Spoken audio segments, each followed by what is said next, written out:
Bienvenue de nouveau donc, dans cette deuxième conférence de l'IEP, de cette deuxième séance de notre cycle 2025-2026. Nous avions reçu Catherine Nicole de Venden fin septembre. Nous recevons aujourd'hui Karel Lyon.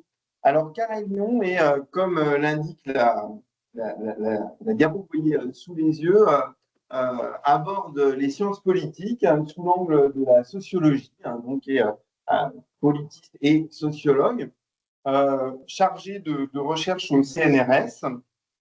Et votre unité mixte de recherche s'appelle l'IDHES, Institution et dynamique historique de l'économie et de la société, dont vous êtes le directeur adjoint pour le site de Nanterre, de l'Université de Nanterre.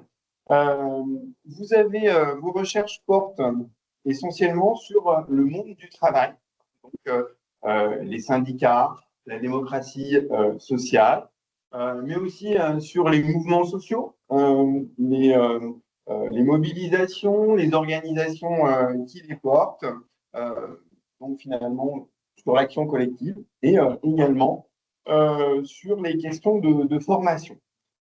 Vous avez publié dans des revues de référence en sociologie, comme Genève, par exemple en 2019, Se faire ouvrier avec Julie Pagis, dans Actes de la recherche en sciences sociales, avec en 2023 avec Clément Petitjean, Lutte dans la formation militante, avec un article plus récent aussi à paraître, je crois, sur le sujet d'aujourd'hui, qui est paru, merci, donc sur cette grande multinationale du sport dont il s'agira aujourd'hui.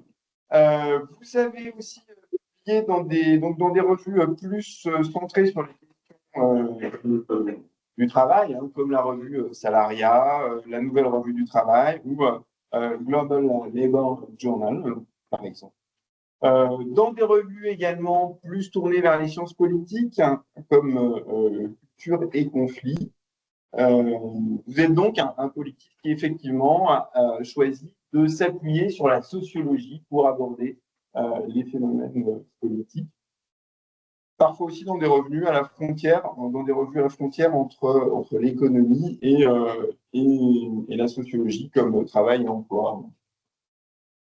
Vous avez aussi contribué ou encadré des ouvrages collectifs, un nombre d'ouvrages, par exemple La fabrique du sens syndical avec Nathalie Pétuin en 2014, ou plus récemment Sociologie politique du syndicalisme avec Baptiste Giraud et Sophie Bérou en 2018 chez Armand Collin. Tout récemment, vous venez donc de publier en 2025 aux presses de Sciences Po Décathlon, les tactiques de la vertu, sociologie d'une entreprise citoyenne.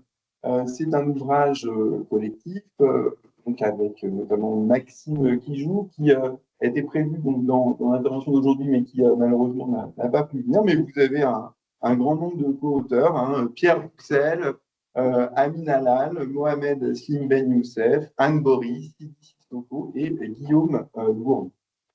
J'en dirai pas plus puisque ce sera votre propos d'aujourd'hui. Merci, Karel. Bien, bonjour à toutes et à tous. Merci pour cette invitation. Merci à Raphaël et à Yves de nous avoir sollicité, parce que vous l'avez précisé au départ, ça devait être une intervention à plusieurs voix, puisque je vais vous parler d'une recherche et d'un ouvrage qui sont éminemment collectifs, puisque ça a vraiment été le produit d'une entreprise collective. Mais malheureusement, les contraintes professionnelles des uns et des autres font que j'ai dû me résoudre à venir tout seul vous présenter ce travail. Quoi qu'il en soit, je suis très heureux d'être ici, de découvrir l'IEP de Fontainebleau que je ne connaissais pas. Vous avez un cadre qui me semble assez champêtre, peut-être un petit peu étroit, d'après ce que j'ai pu comprendre, mais en tout cas, j'espère que vous êtes à l'aise dans cette institution.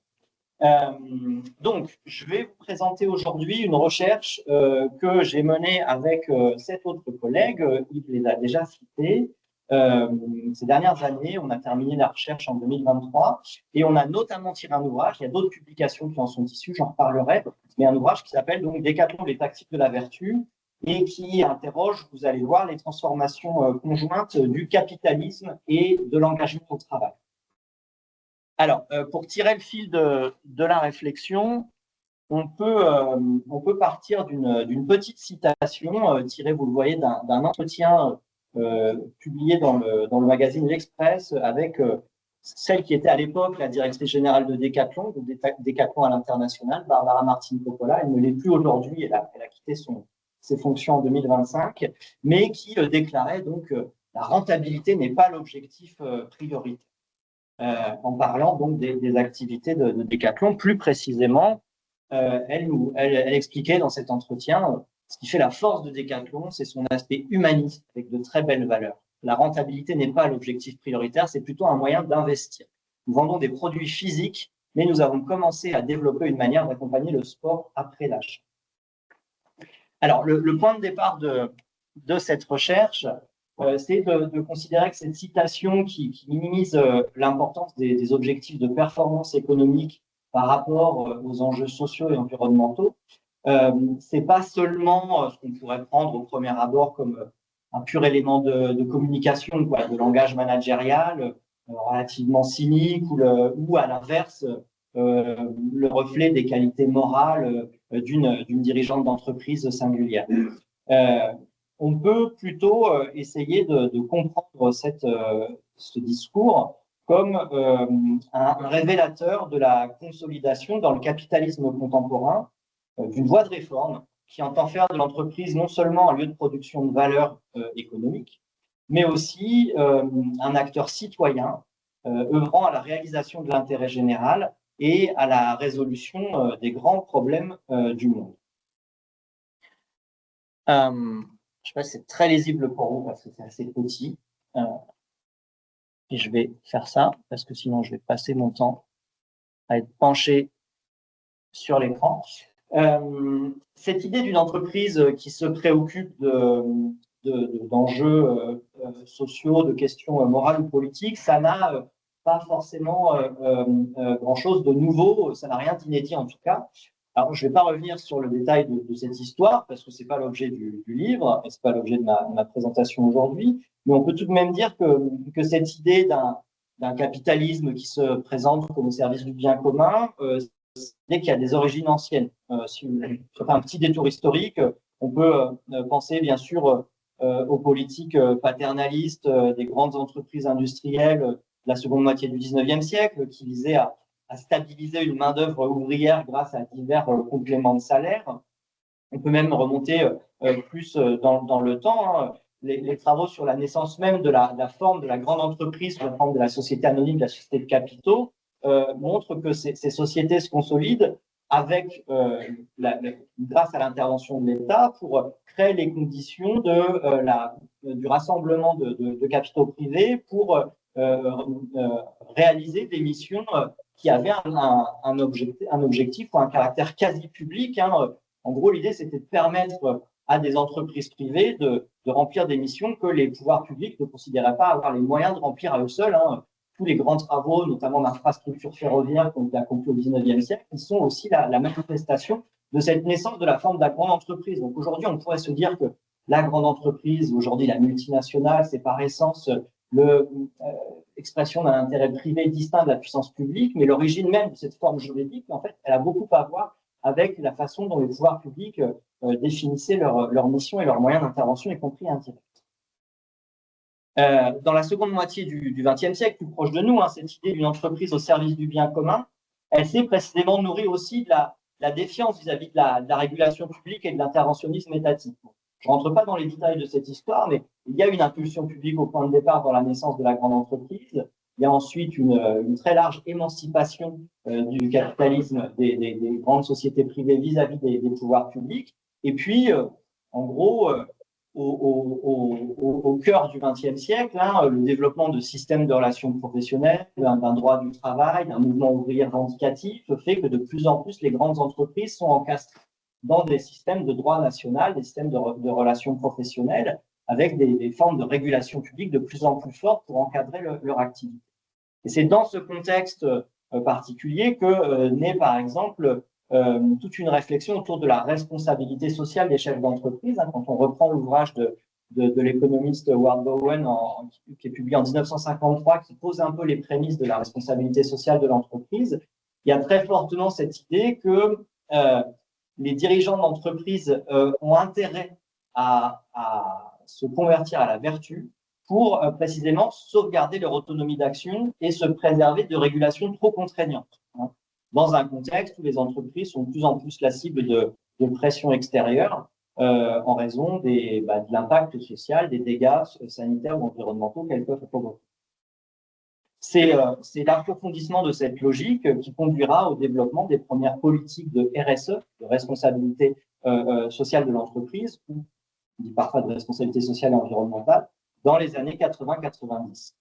Donc, la naissance de la RSE, j'ai redonné quelques éléments de définition là, de la RSE, je ne sais pas si vous êtes familier de cette notion, mais si on prend le livre vert de la Commission européenne de 2001, c'est l'intégration volontaire par les entreprises de préoccupations sociales et environnementales à leurs activités commerciales et leurs relations avec leurs parties prenantes.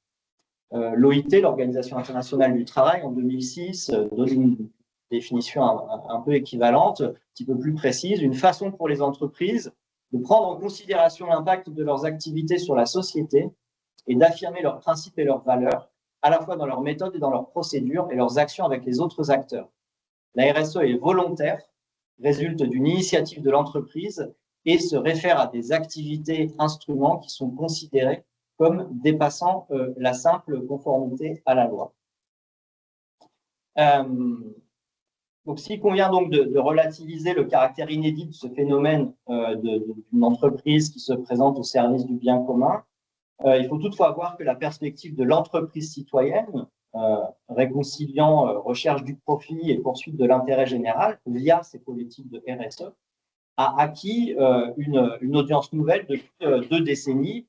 Il y a, je l'ai indiqué là, un récent numéro d'Actes de la recherche en sciences sociales, qui est Moraliser le capitalisme, qui fait d'ailleurs le point sur cette question. Et ce qui est notamment mis en avant dans ce numéro d'Actes, c'est cette idée que finalement, on assiste depuis depuis le début des années 2000, à peu près, à la formation de ce qu'on peut sans doute appeler un espace social de la réforme du capitalisme, alors, dont la sociologie fine reste largement à faire, mais qui met aux prises une large diversité d'acteurs. Acteurs du marché des services aux entreprises, des consultants, des cabinets de conseil, etc. Des think tanks comme l'Institut de l'entreprise, des associations professionnelles et des fractions du monde académique, les uns et les autres contribuant à faire émerger de nouvelles articulations entre capitalisme et morale. Alors, bien évidemment, cet espace social de la réforme du capitalisme, ça n'est qu'une facette du capitalisme contemporain, une facette peut-être dominée quand on considère, surtout aujourd'hui, les rapports de force internationaux.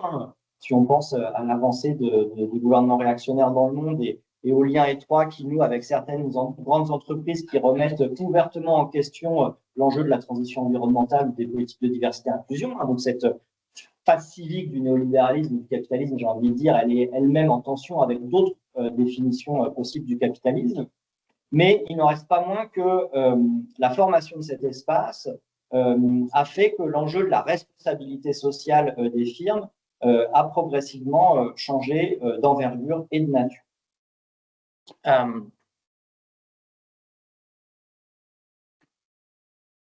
Pardon, je me perds un peu dans mes slides. Donc, pourquoi ce changement d'envergure et de nature? Parce que cet enjeu de la responsabilité sociale des grandes entreprises, elle est de plus en plus considérée non plus seulement comme une affaire d'individus ou de dirigeants vertueux, qui serait limitée, par exemple, au bon sentiment de Barbara Martin Coppola, que je citais au début de l'intervention, mais de plus en plus comme une affaire d'entreprise, quelque chose qui doit être prise en charge par l'entreprise comme institution, comme collectif. Une affaire d'entreprise qui est prise en charge par un ensemble de professionnels dédiés, des services spécialisés à l'intérieur de ces entreprises, des consultants externes, des professionnels, etc. Prise en charge par ces professionnels dédiés au sein d'entreprises multinationales qui sont implantées parfois sur tous les continents et qui opèrent dans des contextes très variables où la présence des États est très inégale. L'autre aspect important de ce changement d'envergure de la responsabilité sociale des firmes, c'est que c'est de plus en plus quelque chose qui est intégré au cœur de l'activité et des stratégies des entreprises. Qu'est-ce que ça signifie? Ça veut dire que les actions vertueuses, c'est plus simplement quelque chose qui viendrait de l'extérieur, qui viendrait en plus de la recherche du profit, des entreprises qui seraient amenées à réagir à des critiques ou à des attaques et à développer des politiques, par exemple de communication pour contrer ces mises en cause, comme l'était à l'origine peut-être les premières politiques de RSE, comme l'est théorisé au départ la responsabilité sociale du chef d'entreprise dans le bouquin de Bowen, mais qu'il s'agit au contraire aujourd'hui de, quand on considère le profit et la vertu, de les aborder comme deux dimensions intrinsèquement liées. Être vertueux, c'est dorénavant présenté comme une nouvelle source de profitabilité pour les entreprises. Par exemple, développer des produits sportifs d'occasion pour inciter au réusage des produits, c'est en même temps perçu comme l'occasion de structurer de nouveaux marchés, de faire émerger de nouvelles sources de profit pour les entreprises. Donc il y a cette double dimension de à la fois l'intérêt environnemental dans le cas des marchés de seconde main, et puis un intérêt proprement économique à la création de nouvelles sources de profit. Ça veut dire aussi cette vertu qui s'incruste au cœur même des politiques d'entreprise, que ça pose la question, pour certains réformateurs de l'entreprise et du capitalisme, ça pose la question y compris d'une refondation des structures même de l'entreprise et de son fonctionnement interne, pour que celle-ci s'impose comme un nouvel espace de délibération et d'expression citoyenne. D'ailleurs, une des notions, qui est une notion qu'on utilise tout au long du livre, qui est cette idée d'entreprise citoyenne, elle est issue de toute une littérature anglo-saxonne qui parle de corporate citizenship. Et il y a toute une ambivalence dans cette notion, qui est imparfaitement traduite en français par la notion d'entreprise citoyenne ou de citoyenneté d'entreprise, parce que précisément, il y a un peu cette double dimension. Quand on parle de corporate citizenship, il y a à la fois l'idée c'est l'entreprise en tant que personne morale qui doit devenir citoyenne, doit obéir à des objectifs de vertu. Et puis c'est en même temps l'entreprise qui est pensée comme un nouvel espace de citoyenneté, comme l'espace à l'intérieur duquel puisse se développer une citoyenneté d'entreprise, ce qui pose la question de l'inclusion des salariés en son sein, de leur association au processus de délibération, aux prises de décision stratégiques, etc. Donc ça pose aussi des enjeux de définition un peu des formes de l'entreprise elle. Voilà, pour autant, une fois qu'on a dit cela, ce qu'on constate, c'est qu'on sait assez peu de choses sur cette entreprise citoyenne. En dépit du fait qu'elle est au cœur de toute une littérature, notamment en sciences de gestion, d'investissements nouveaux aussi, il y a un tas de penseurs qui se situent au croisement de l'économie, de la philosophie, des sciences de gestion, qui essaient de mettre en place une forme de théorie normative de l'entreprise aujourd'hui. Il y a assez peu de travaux empiriques concrets sur cette fabrique de l'entreprise citoyenne. Et généralement, les postures qui prédominent, je l'évoquais à la fin, c'est un peu des discours soit de l'inanité, soit de la promesse. C'est-à-dire que quand on considère cette entreprise vertueuse ou citoyenne, on a soit un discours de la promesse qui va être porté surtout par les professionnels des sciences de gestion, qui sont plutôt dans l'optique d'accompagner ces politiques vertueuses, de les équiper, de les mesurer, d'encourager les managers à s'engager sur ce terrain en partant du principe qui n'est pas du tout questionné qu'il est rentable d'être vertueux. C'est la traduction de ce que je disais tout à l'heure sur le caractère totalement entremêlé aujourd'hui des dimensions de profit et de vertu. Et puis d'un autre côté, quand on regarde davantage du côté des sciences sociales critiques, la sociologie critique, ou l'anthropologie, on va avoir plutôt un discours de dénonciation des politiques de RSE comme quelque chose, de l'inanité de ces politiques, de politiques qui sont totalement creuses, qui sont de la pure communication, une pure façade. Une anthropologue qui a parlé du théâtre de la vertu. C'est cette idée que finalement, le capitalisme se mettrait en scène comme moralisé, alors qu'en vérité, il n'y aurait rien de nouveau sous le soleil. Il s'agit toujours d'entreprises qui sont là pour faire du profit et pour exploiter le travail et la nature. Le parti pris de l'ouvrage, c'est précisément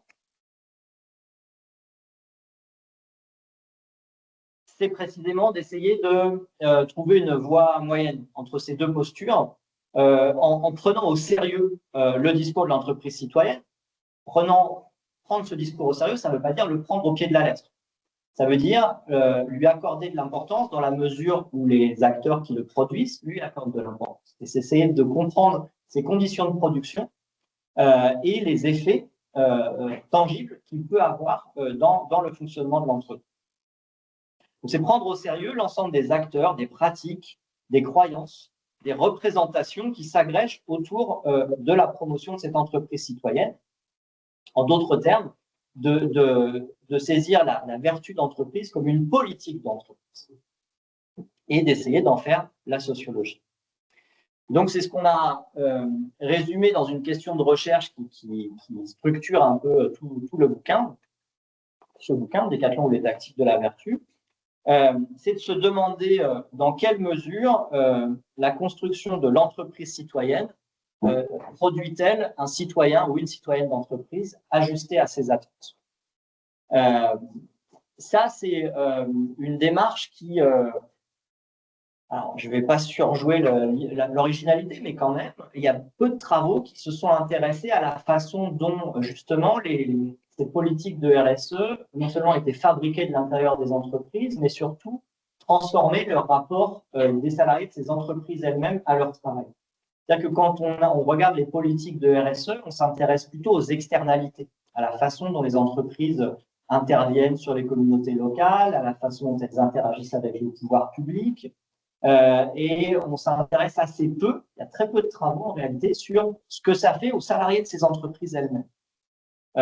Voilà, je cite un certain nombre de travaux là, je ne vais pas rentrer dans le détail, mais la sociologie de la RSE ou l'anthropologie de la RSE qui est assez développée aujourd'hui, hein, elle va s'intéresser avant tout au marché de la vertu ou aux professionnels de la vertu. C'est-à-dire les marchés de la vertu, c'est justement toutes les nouvelles sources de profit qui émergent autour de l'institutionnalisation d'un conseil spécialisé en matière de transition environnementale ou en matière d'inclusion de diversité. Tous les nouveaux métiers qui naissent, qui créent des nouvelles figures de professionnels qui vont accompagner les entreprises, mais plutôt de l'extérieur, hein, comme des consultants qui répondent à des commandes des entreprises.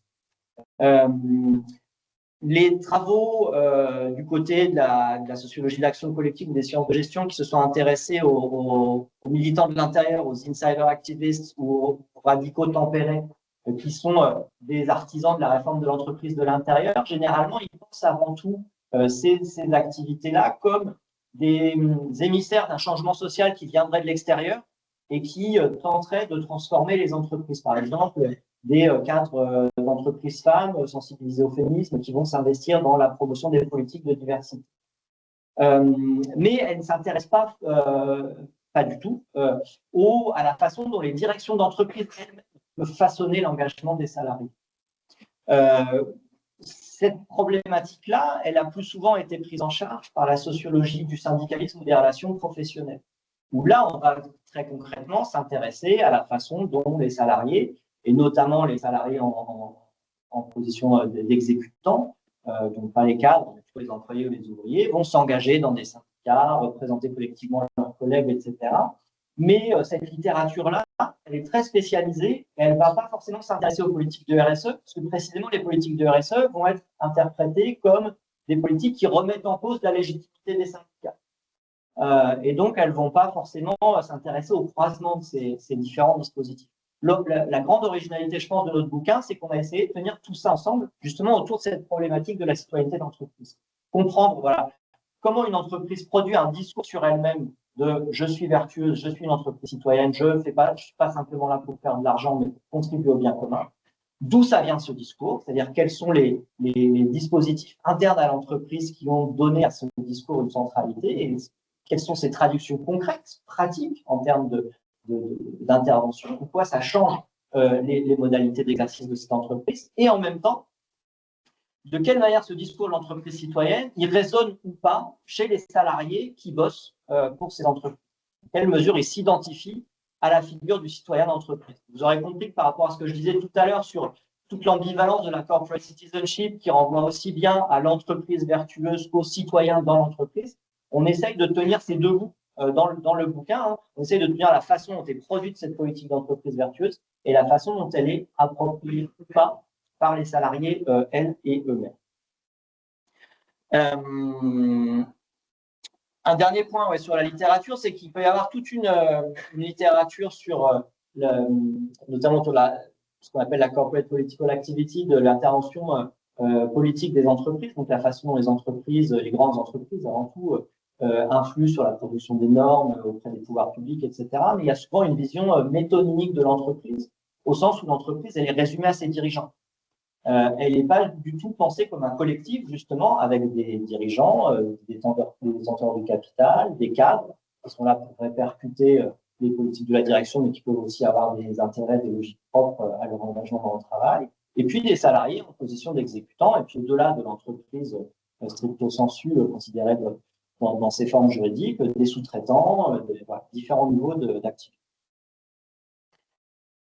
Donc, le pari du bouquin, le pari de la recherche, ça a été d'essayer de travailler ces questions à partir d'un cas d'étude qui est donc Decathlon. Donc, prendre au sérieux, en partant du cas de Decathlon, l'ensemble des acteurs, des pratiques, des croyances et des représentations qui s'agrègent autour de cette figure de l'entreprise citoyenne et tenter d'en faire la sociologie. Alors, ce questionnement, c'était sur le slide précédent, ça je l'ai raté, quand je me déproche de mes notes. Il s'inspire notamment, il me le disait, moi je suis de formation, j'ai une formation en sciences politiques, en sociologie politique, voilà, cette façon d'appréhender l'entreprise citoyenne, elle part notamment de l'idée d'essayer de saisir l'entreprise comme une institution, mais au sens où un politiste qui s'appelle Jacques Lagroix définit les institutions. Alors lui, à l'époque, il réfléchissait aux institutions politiques plus qu'aux institutions économiques comme aux entreprises, mais justement, on essaie de montrer que ça marche tout aussi bien avec les entreprises. C'est de dire qu'une institution, c'est pas simplement un ensemble de règles juridiques et bureaucratiques, c'est pas simplement une raison sociale ou un règlement, un statut d'entreprise, etc. C'est pas simplement un ensemble de contrats commerciaux, de contrats de travail, etc.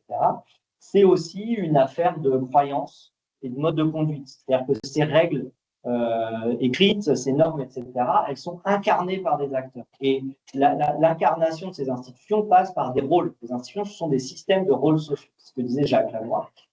Et penser l'entreprise comme une institution, penser l'entreprise citoyenne comme une institution, c'est justement se demander dans quelle mesure la fabrication de cette entreprise citoyenne, elle redéfinit les rôles à l'intérieur de l'entreprise. Voilà. Et donc, c'est ce qu'on a essayé de mener dans cette recherche, de travailler sur l'entreprise comme une institution. Donc, je vous le disais, on a fait le choix, un choix méthodologique, d'autres entrées auraient été possibles, d'adopter un regard monographique, c'est-à-dire d'étudier la question de l'entreprise citoyenne, pas en généralité, en regardant tout un tas d'entreprises qui revendiquent ce statut, mais en essayant de labourer de manière très approfondie un cas d'étude en particulier, un cas d'étude en l'occurrence qui est celui de Decathlon.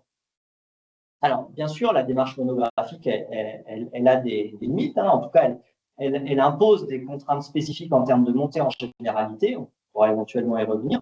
Il y a toujours le risque de confondre des phénomènes locaux très circonstanciels, très liés au cas d'étude qu'on a, à les confondre avec des phénomènes à portée plus générale.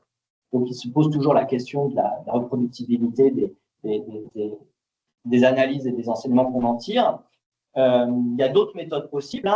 Par exemple, nous, toute cette recherche, on l'a menée dans le cadre d'une recherche collective. Parallèlement à cette recherche, il y a une autre enquête qui est menée sur les professionnels de la vertu, la NRPro VIRCA, et les collègues, une d'ailleurs, Anne-Marie qui a participé à notre enquête, elle aussi dans l'autre enquête collective. Justement, cette autre enquête s'intéresse davantage à la comparaison des professionnels de différentes activités du conseil vertueux aux entreprises.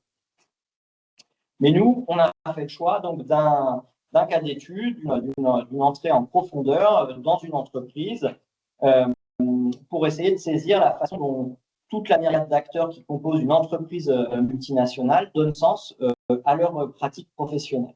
Donc, en essayant, à partir de ce cas d'étude, d'identifier des mécanismes sociaux plus généraux. Alors, pourquoi est-ce qu'on a choisi de nous intéresser à Decathlon?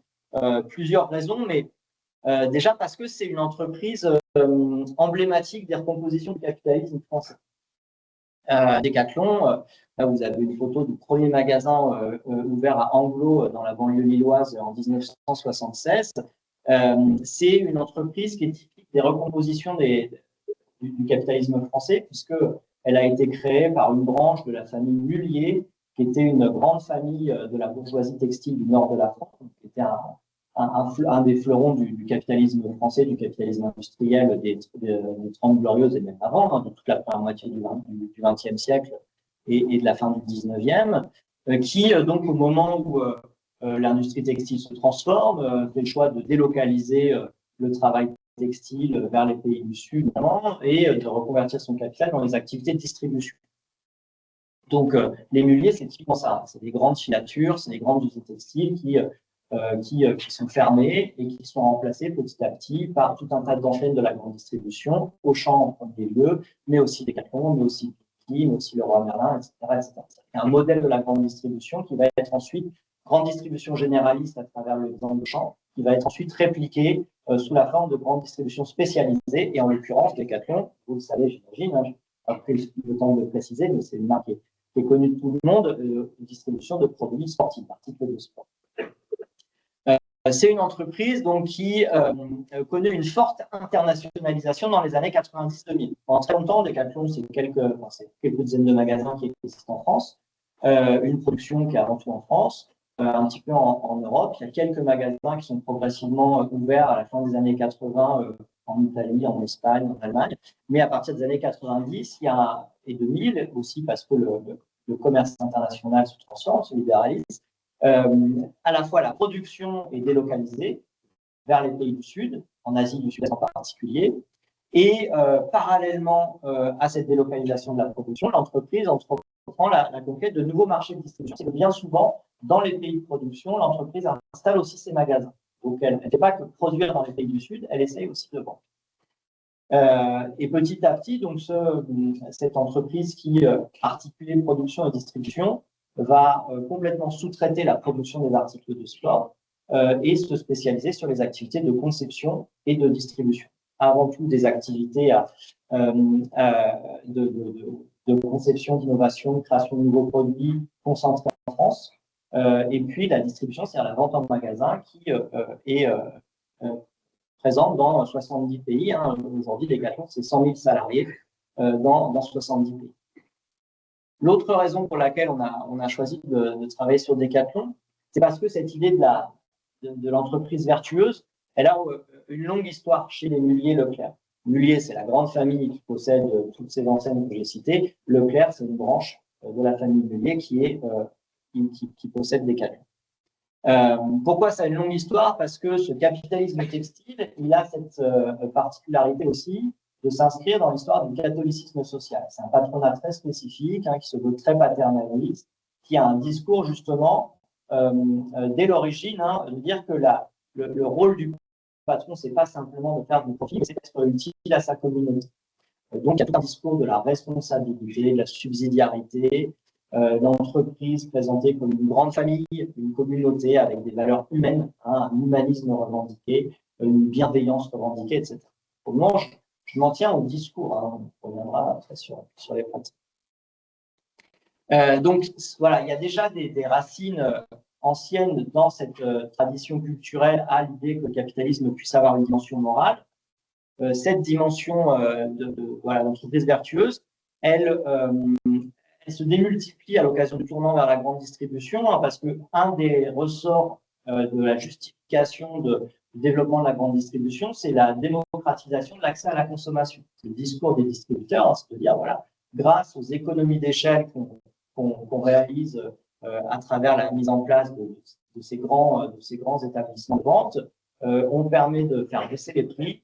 Et donc, on permet à tout un tas de Français moyens ou d'origine modeste d'avoir accès à tout un tas de produits auxquels ils n'avaient pas accès auparavant. Ce discours-là, il se décline dans le cadre du sport par une dimension vertueuse supplémentaire qui est revendiquée, à travers l'idée de rendre le sport accessible au plus grand nombre. Il y a cette idée à travers le sport, rendre la santé au plus grand nombre. Il y a aussi cette idée que nous, on ne fait pas que vendre des produits sportifs, on vend aussi de la santé, on vend aussi du bien-être dans sa tête, dans son corps, etc. Ça, c'est un discours qui est très présent, on a beaucoup retrouvé dans les entretiens de marketing.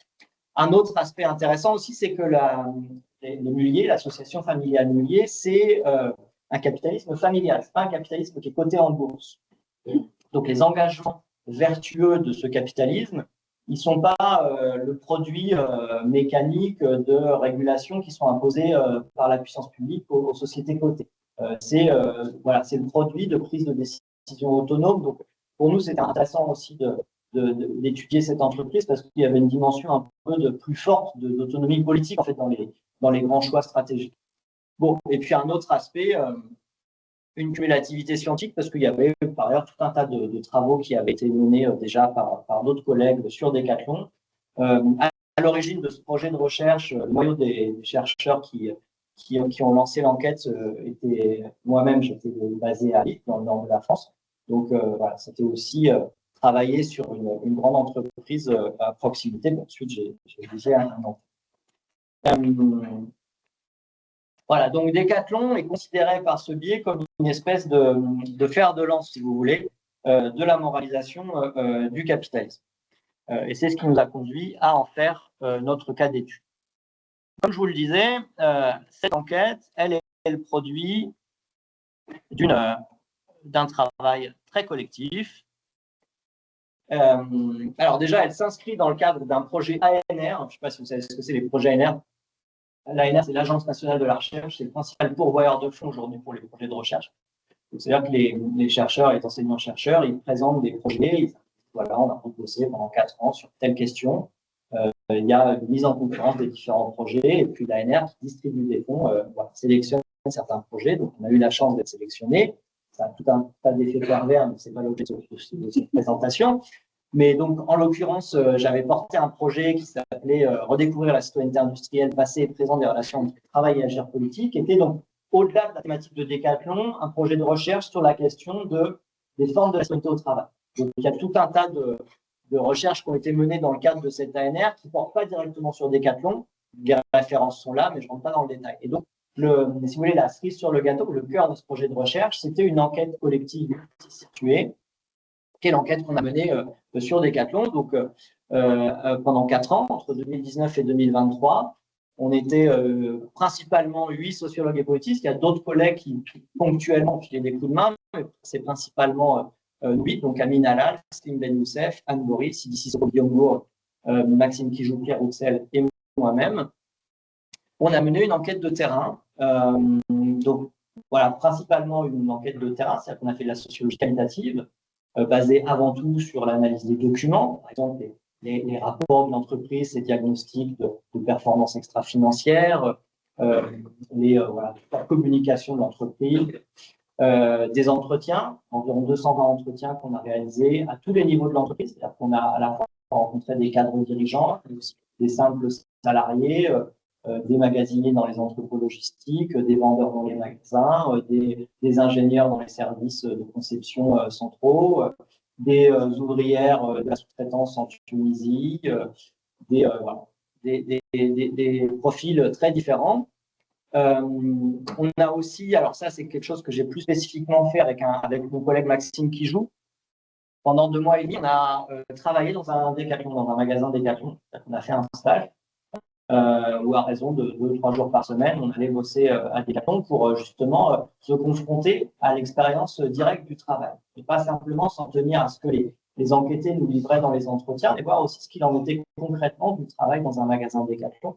Et ça, on en parle un petit peu dans le bouquin, mais ça a aussi donné lieu à une publication spécifique, là, qui est sortie à la fin août, Gilet bleu, où on revient plus spécifiquement sur le fonctionnement de ce magasin et notamment la place qui est donnée dans l'organisation du travail à l'autonomie.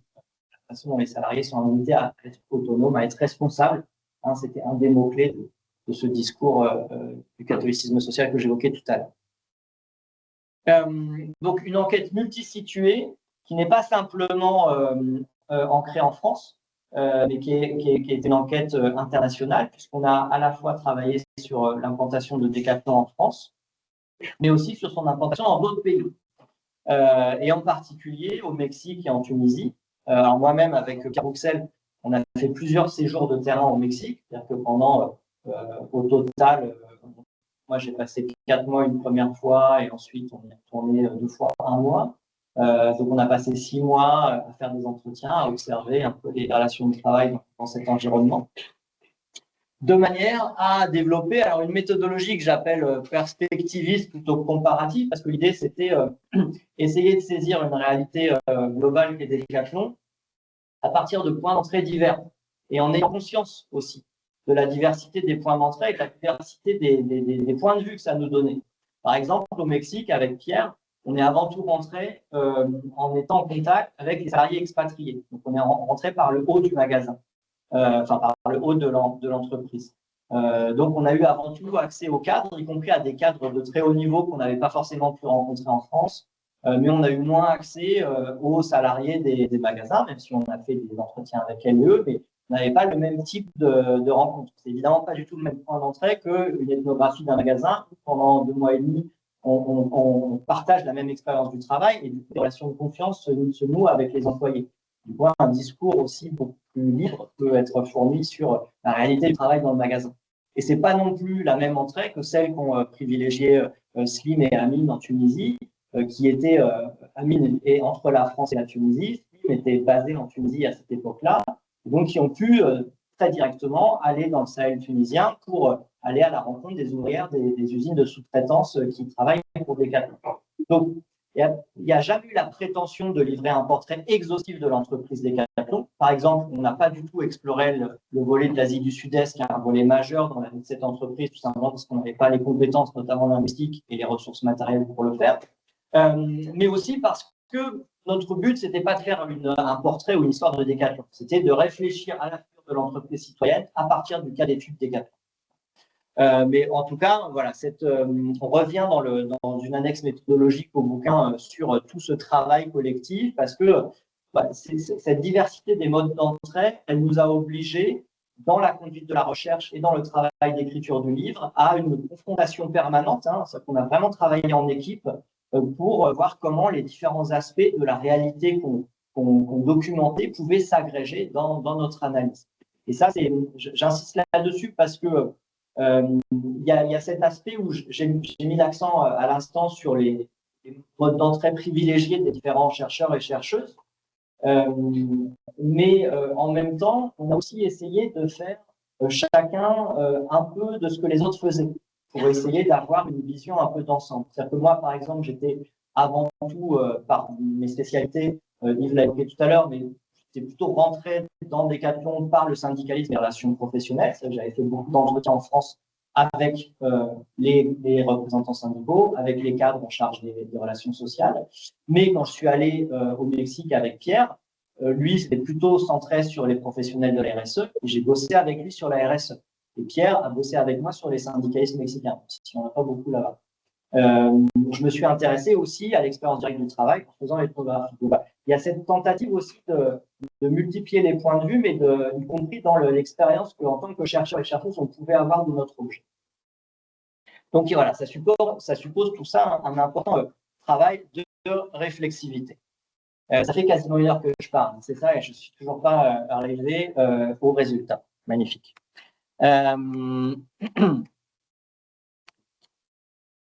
Donc, à partir de cette question que je vous ai évoquée tout à l'heure, dans quelle mesure l'entreprise citoyenne elle réussit à produire un citoyen d'entreprise ajusté à ses attentes, on essaye de dérouler toute cette analyse dans l'ouvrage. Là, je vous présente le plan. Donc, un bouquin de 7 chapitres. Dans une première partie, on pourrait résumer dans cette idée ce que la vertu fait à Decathlon. On s'intéresse justement au processus d'institutionnalisation des politiques de RSE dans l'entreprise. J'y reviendrai. En 2 chapitres centraux dans le bouquin qui marquent un peu un basculement, en fait, ce que Decathlon fait de la vertu. Je reviens notamment sur ce que j'évoquais avec la citation de Barbara Martin-Coppola, sur l'idée que l'objectif prioritaire, ce ne serait pas le profit. Donc, on revient un peu, on confronte à l'épreuve des faits la réalité des pratiques vertueuses, et on montre, c'est ce qui donne le titre à l'ouvrage, que la vertu, c'est pas forcément un objectif stratégique de l'entreprise, mais c'est avant tout une tactique. Parler de tactique, c'est évidemment insister sur l'idée que les tactiques sont toujours subordonnées à des finalités plus importantes. Et en réalité, la vertu décathlonienne, c'est une vertu sous condition qui est en permanence conditionnée à la capacité de l'entreprise à extraire du profit. J'aurai l'occasion de revenir peut-être, mais c'est une idée importante dans les résultats de Luca, c'est que cette vertu, elle s'exerce sous condition. Et puis, les deux derniers chapitres de l'ouvrage s'intéressent aux qu'on a appelé les fissures dans la communauté vertueuse, c'est-à-dire la façon dont finalement les différents salariés Decathlon, qui s'appellent eux-mêmes des décathloniens, s'approprier de manière très différente ce discours de la vertu, s'identifier de manière très différenciée à la figure du citoyen d'entreprise, jusqu'à y compris exprimer des formes de critique, de protestation collective. C'est ce qu'on évoque dans la fin de l'ouvrage. Voilà, donc ce bouquin a apparu aux presses de Sciences Po en mai dernier. Il y a l'annexe méthodologique que j'ai déjà évoquée et maintenant je vais plutôt revenir sur les principaux, quelques-uns des résultats de cet ouvrage, parce que j'aurais pas le temps. Déjà, dans l'introduction, vous l'avez constaté, ça m'a fait parler 50 minutes. Je n'aurai pas le temps de vous dire tout ce qu'il y a dans ce livre. Sinon, ça ne sert à rien d'acheter. Donc, premier temps, dans une première partie de l'ouvrage, notamment les 3 premiers chapitres que je viens d'évoquer, on décrit ce mouvement d'ensemble qui montre que loin d'être une simple façade, la vertu revendiquée par Decathlon est le résultat de l'institutionnalisation de tout un ensemble de politiques volontaristes qui sont menées en matière de RSE et qui produisent aussi une forme d'idéal professionnel, de figure de salarié modèle qu'on résume dans l'idée du bon décathlonien. Le bon décathlonien, c'est le salarié qui est aussi bien investi dans son entreprise, dans ses missions, notamment pour les salariés en magasin, dans le service aux clients, mais aussi investi dans la société. Donc, capable justement de s'engager dans des activités vertueuses qui dépassent en fait le travail qui est attendu de lui ou d'elle dans le cadre de son contrat de travail. Donc, ce qu'on montre, c'est que cette production de la figure du bon décathlonien, c'est le résultat de l'institutionnalisation de toute une politique de RSE qui s'opère dans des allers-retours en fait entre des initiatives qui sont à l'origine assez marginales, assez isolées de la part de cadres de Decathlon qui sont plutôt des cadres un peu atypiques dans l'entreprise, qui sont un peu aux marges, qui ont eu des socialisations qui les disposaient justement à vouloir donner un sens plus social à leur engagement au travail, etc., et qui se saisissent des transformations dans le contexte politique et institutionnel à la faveur de l'internationalisation de l'entreprise, notamment la mise en cause par exemple, les ONG du collectif Éthique sur l'étiquette qui mettent en question la politique de Decathlon vis-à-vis de ses sous-traitants dès la fin des années 90, qui se saisissent de ces éléments-là pour promouvoir à l'intérieur de l'entreprise un certain nombre d'engagements qui vont renforcer cette dimension vertueuse de Decathlon. Donc, à partir des années 2000, se mettent en place tout un tas de dispositifs. L'entreprise se dote d'une charte sociale et d'un comité éthique en 2003. Alors, c'est 2005, pas 2004, je me suis trompé, elle crée une fondation d'entreprise, la Fondation Decathlon, dont le but est justement d'accompagner les salariés de Decathlon qui souhaiteraient porter des projets citoyens qui peuvent être, par exemple, un projet qu'on a étudié quand on était au Mexique, c'était accompagner une association qui aide les enfants malades du cancer en organisant des sessions de découverte des sports. Tous les mois, des salariés de Decathlon, à titre bénévole, allaient se rendre dans les locaux de cette association pour faire passer aux enfants malades qui sont hébergés dans cette institution un peu de bon temps en leur présentant le jour où on était, les règles du handball, pour les faire jouer tranquillement au handball, etc.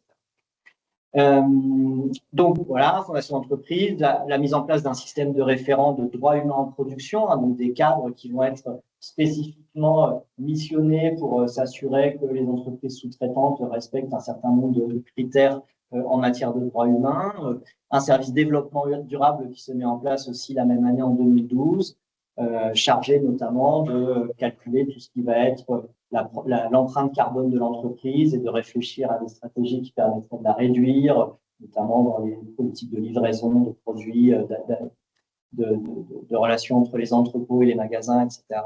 Mise en place d'une délégation à la qualité de vie au travail en 2007, donc là qui s'intéresse davantage aux enjeux d'inclusion et de bien-être au travail.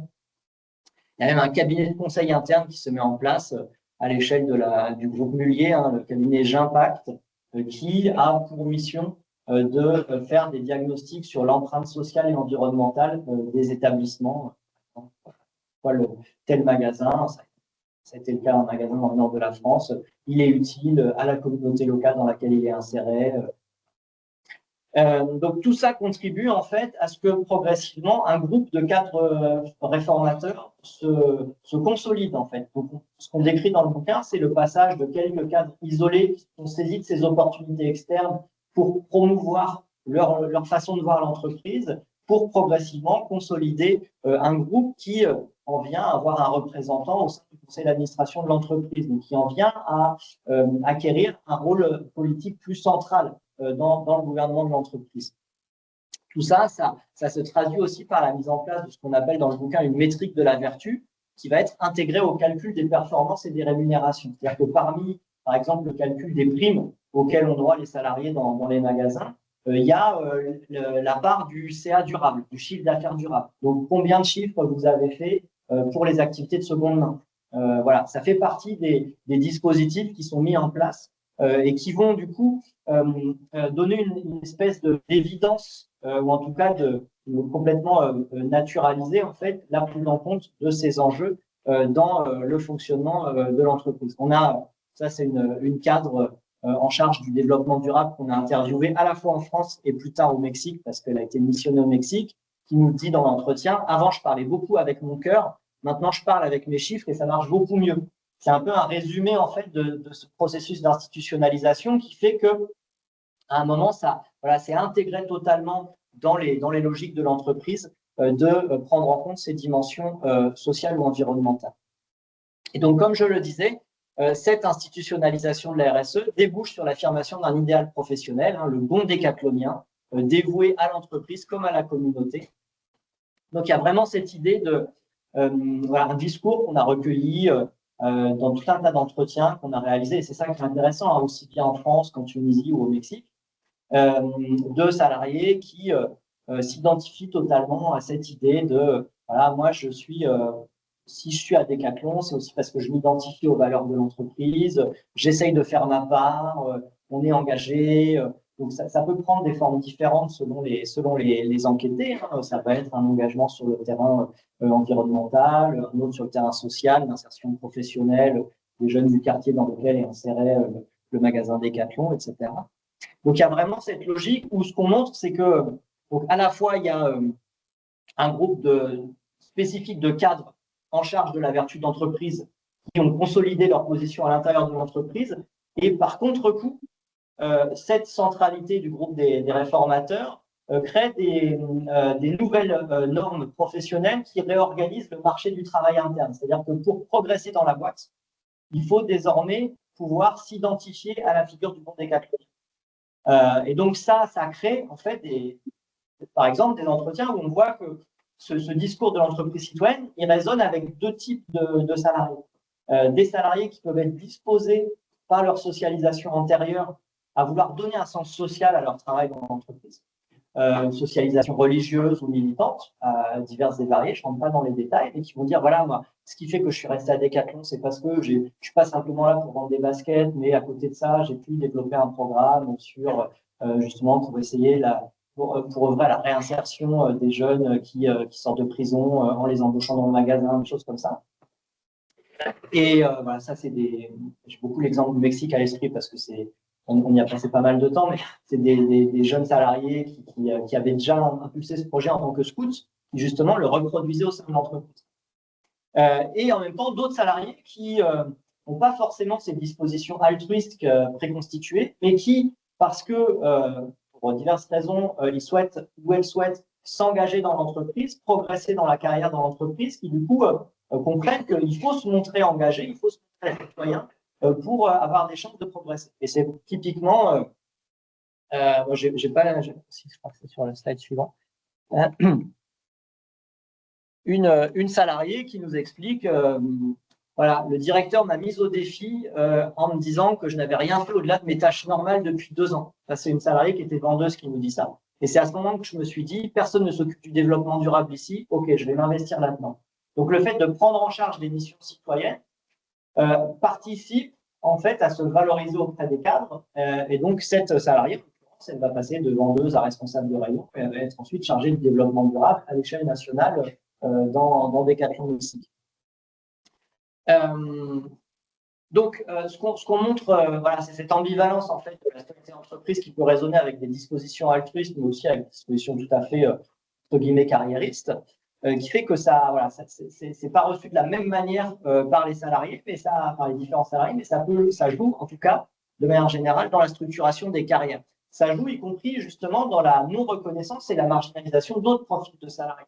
Là, j'ai mis un extrait d'entretien d'une salariée qu'on a rencontrée dans un magasin en France, mère isolée, 20 ans d'ancienneté à Decathlon, qui nous dit il suffit qu'une petite base de 15 heures décide de faire une animation sportive avec une association sportive, par exemple, pour faire de tel sport, et bien cette personne-là, elle peut avoir une augmentation. Alors que moi, ça fait 20 ans que je suis là, mais comme je n'ai pas fait, entre guillemets, autre chose que mon métier, et ben, ils estiment que je ne peux pas être augmenté, mon expérience n'est pas reconnue. Elle est au salaire minimum depuis 20 ans parce que, mère isolée, elle s'occupe de ses enfants, elle n'a pas les dispositions et la disponibilité temporelle pour s'engager dans l'entreprise telle que l'entreprise valorise un salarié dévoué. Et donc, elle reste à l'écart de cette figure du bon décathlonien et des possibilités de progression dans l'entreprise. Et au-delà même de progression, de la reconnaissance, y compris salariale.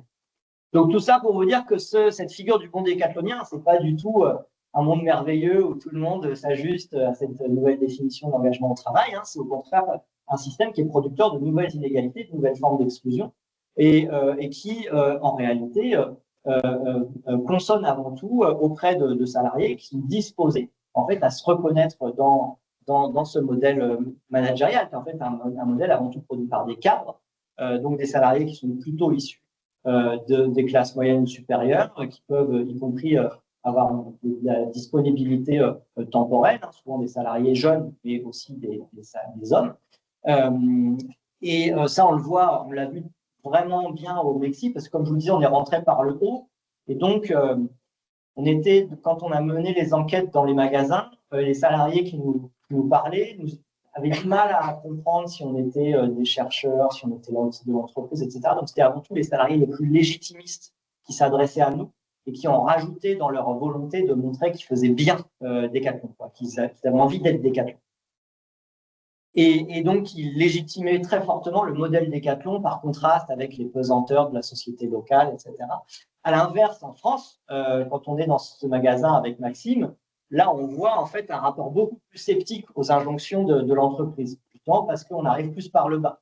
Et on voit des salariés qui sont beaucoup plus défiants, indifférents, justement parce qu'ils ont d'autres contraintes et parce que on a accès à une autre population de salariés, hein, ceux ou celles qui sont là parce qu'ils n'ont pas pu faire autrement, qui n'ont pas forcément de projet de carrière dans l'entreprise, ou en tout cas qui ont bien compris que l'entreprise n'était pas faite pour elle et eux, donc ils peuvent avoir 20 ans de carrière et qui voient défiler les cadres de 25 ans qui restent 6 mois avant de prendre une position supérieure dans un autre magasin.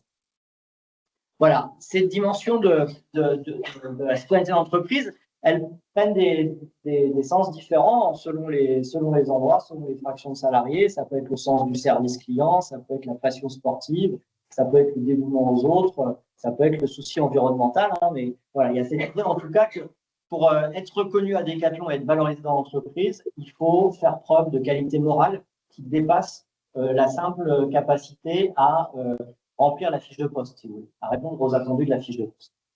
C'est ça qui nous intéressait dans cette figure de l'entreprise citoyenne, c'est que ça redéfinit les formes de l'engagement au travail. Je vais essayer d'être un pas plus rapide, parce que je sais que je parle parfois un peu vite, mais plus synthétique. Une autre question qu'on se posait en fait, dans le livre, c'est dans quelle mesure justement cette fabrique d'une nouvelle figure du citoyen d'entreprise, elle n'entre pas en concurrence avec de formes plus anciennes, antérieures d'engagement dans le travail, de citoyenneté dans le travail, et notamment ce qu'on appelle ici la citoyenneté salariale, c'est-à-dire que voilà, quand on regarde, moi je vous dis, hein, je viens plutôt de la sociologie du syndicalisme des relations professionnelles, et c'est quelque chose d'assez classique en sociologie des relations professionnelles de parler de citoyenneté industrielle, de citoyenneté salariale, pour définir en fait toutes les institutions collectives qui ont été mises en place pour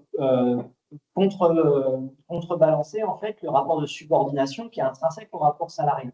Donc la reconnaissance des syndicats, de la négociation collective, des instances de représentation du personnel, c'était traditionnellement les espaces de la citoyenneté au travail, au sens où les salariés, par ce biais-là, pouvaient justement, face à leur patron, ne pas être qu'un exécutant subordonné à l'entreprise, mais faire valoir leurs droits, des revendications et négocier avec l'employeur.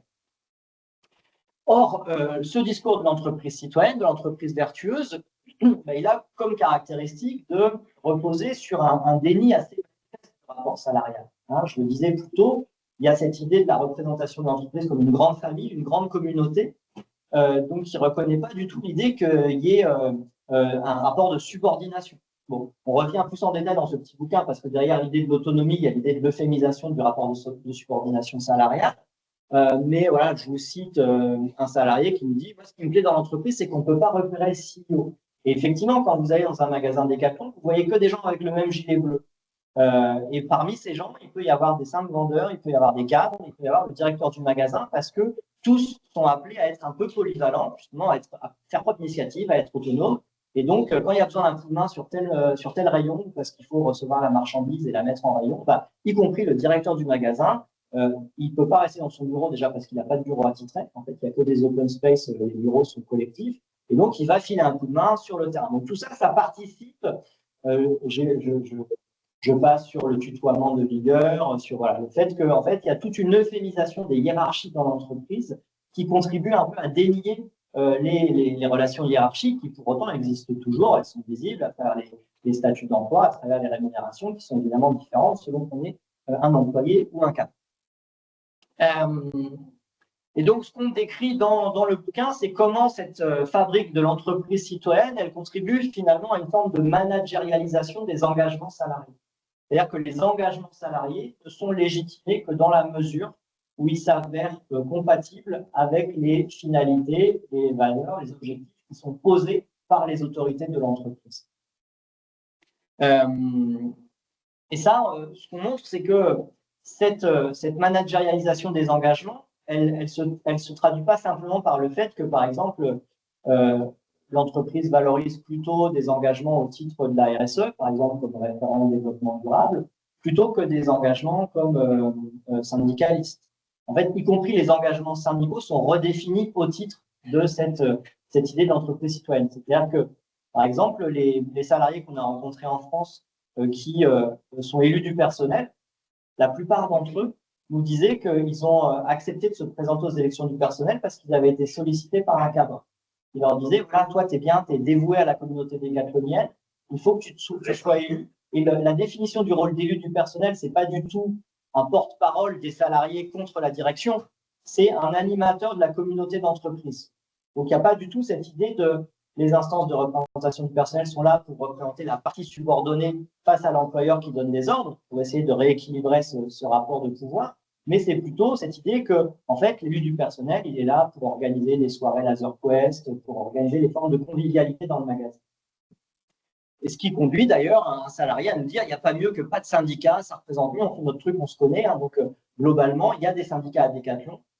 Il y a beaucoup d'endroits où les salariés sont élus sur des listes sans étiquette. Parfois, ils sont élus sur des listes rattachées à des syndicats sans savoir qu'elles ou eux-mêmes sont affiliés à un syndicat. Et dans tous les cas, les syndicats qui sont majoritaires dans l'entreprise sont des syndicats qui s'identifient à cette logique qui n'est pas du tout celle d'un rapport salarial où le syndicat serait là pour porter les intérêts antagoniques des salariés face à l'employeur, mais pour porter les intérêts communs de la grande famille décathlonienne. Et celles et ceux qui s'écarteraient de cette définition des rôles citoyens dans l'entreprise font l'objet de jugements dépréciatifs, d'hostilité, quand ils ne sont pas purement et simplement poussés à quitter l'entreprise.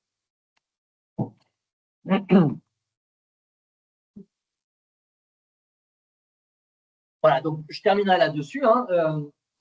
Donc ce ce qu'on essaye de montrer dans les dernières parties de l'ouvrage, c'est que finalement, l'entreprise citoyenne, elle tend moins à saper les bases de toute critique qu'à les redéfinir. C'est-à-dire qu'on pourrait s'entendre, après ce que je viens de dire, on pourrait s'attendre à cette idée que finalement, les salariés, soit ils se conforment à la définition légitime de ce qu'est un bon salarié, un bon citoyen, un bon décathlonien, soit ils partent.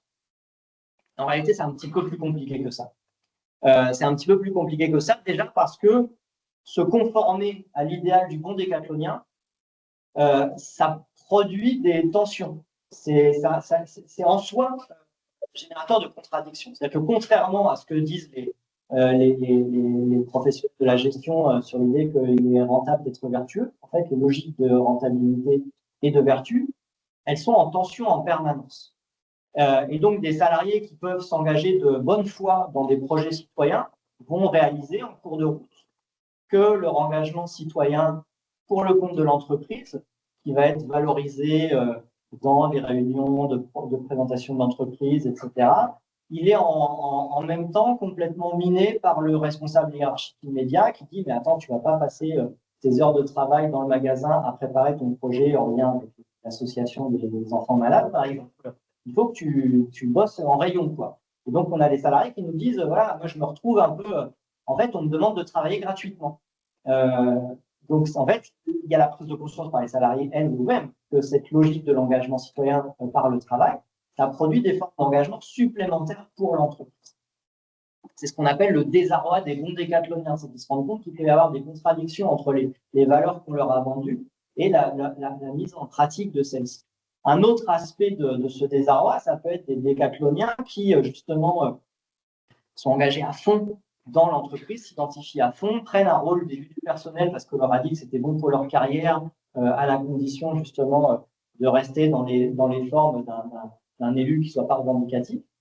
Et qu'en contrepartie, ils vont passer en 35 heures, parce qu'il y a beaucoup de salariés qui sont à temps partiel, qui commencent en CDD, avec l'enjeu de, là je parle de la France, avec l'enjeu d'être titularisé en CDI. Et puis, la promesse du 35 heures vient pas. Donc, ces salariés qui disent promesse déçue, et qui vont réinvestir différemment le rôle de représentant du personnel. Ils vont commencer à regarder, mais je suis élu au CSE, qu'est-ce que ça veut dire concrètement? Quel droit j'ai? En fait, j'ai du temps de délégation pour aller parler avec mes collègues sur ce qui ne va pas dans le magasin. En fait, je ne suis pas juste là pour organiser une soirée LaserQuest, mais en fait, j'ai des droits. Il y a un truc qui s'appelle le code du travail, etc. Et donc, ils en viennent à intérioriser une forme de conscience du droit qu'ils n'avaient pas forcément auparavant, et du coup, à transformer leur rôle de représentant du personnel, parfois à s'engager syndicalement, dans un rapport beaucoup plus antagonique, en fait, avec la direction de l'entreprise. Dans un autre registre, un cadre qui, par exemple, a été très sensibilisé à l'environnement par Decathlon.